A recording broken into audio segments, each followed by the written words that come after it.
This is a quick video to show some of these containers that I'm using on this green roof. So it's mainly, well, pretty much all made from reclaimed materials. And what you've got here, these are mushroom crates. There's two different types. There's some blue ones which are at the back, and then there's these black ones at the front.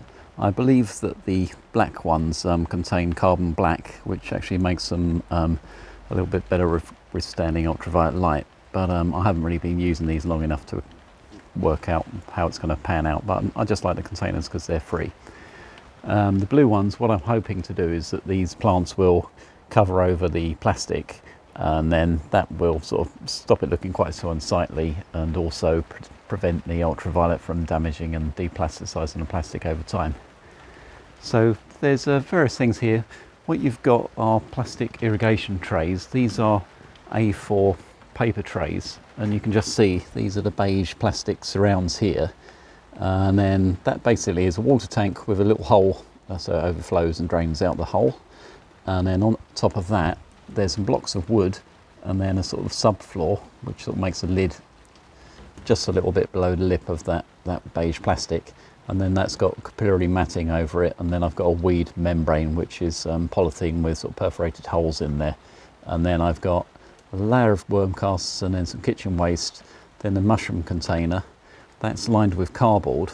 But inside of this, you can probably see this one a little bit clearer, there's this sort of collar, and that's made from a 25 litre sort of jerry can plastic container, and I've just cut the bottom off and the top off and then made this sort of collar.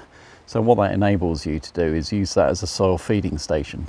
So you can see down there's some worm casts in there, and there's a few sort of kitchen scraps, and not very much going on because I've only just started building these. But the ones at the front are a lot more established, and they've actually got much more kitchen waste, much more sort of worm casts in.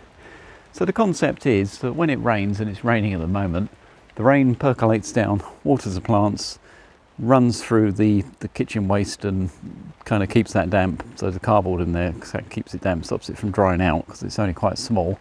And then any water gets through into the reservoir there, that captures the rainwater, and then in turn that wicks back up and to irrigate the plants, and also keep the moisture level ideal in the sort of feeding station as well. But what I've noticed is the recent rain has just sort of bedded everything in really nicely. So when you've got the layer of sort of bit of worm castings there, the bedding as the material's composting down, and then the top layer is going to be the fresher sort of kitchen waste and cardboard.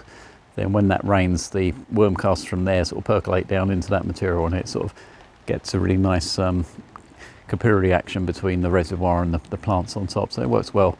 And these ones all seem to be standing up nicely now. They've just been planted recently, and I've done some cuttings. And I've also poked some cuttings into the side of the mushroom crate to sort of give you a bit more of a sort of green mound effect. But this one was actually alpha, and this is one of the lids I was growing the stuff on the allotment. But you can see there all the roots are kind of growing through into the worm casts underneath that were hanging down. It's getting a bit too dark to film, but the idea is that just sits on top of those sort of feeding stations, and then when you pick it up, if the roots break off, then they produce compost as well.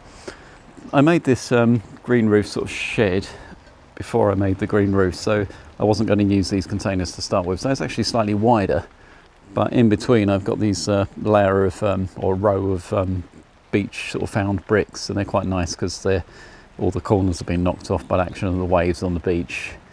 And then further up I've got split logs and logs in here just to create a little bit of a moist damp habitat for the worms as well. So the whole roof is more of a habitat than anything else, but it's a nice way of disposing of kitchen scraps, because there's 9 of these containers, and they look quite bitty at the moment because the plants haven't really sort of meshed together. But the idea is you lift that sort of green roof lid, and then you can drop your food waste and ripped up cardboard and paper in there. But yeah, quite impressed by it. It's quite nice. So I'll do regular updates. What I quite like about this is it's all modular, it's all transportable as well. So as I was working on the allotment, and the situation there was a bit sort of untenable, and I didn't really like the people there and they didn't seem to have any ideas about recycling and sustainability and composting and growing sort of sustainably. So I don't know, it just wasn't to be really.